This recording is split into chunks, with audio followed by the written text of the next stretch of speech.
So yan mga paps, we're here in Davao. Na-invite kami ni Meta Earth para magbigay din ng, o mag-join sa kanilang campaign na magbigay na assistance sa mga nasalanta ng recent earthquake dito.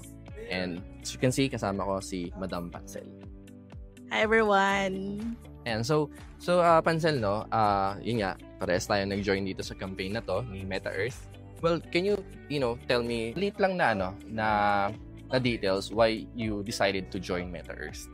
Yeah, I decided to join Meta Earth kasi sinusupport din nila kung anong gusto ko.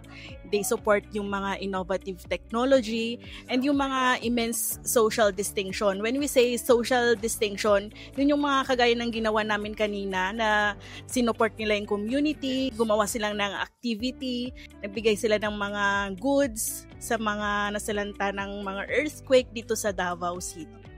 Yeah, actually, ang dami, no? Ang dami nag-participate. Nagulat din ako dun sa area. So, mapabata, mga kasidad natin and mga elderly.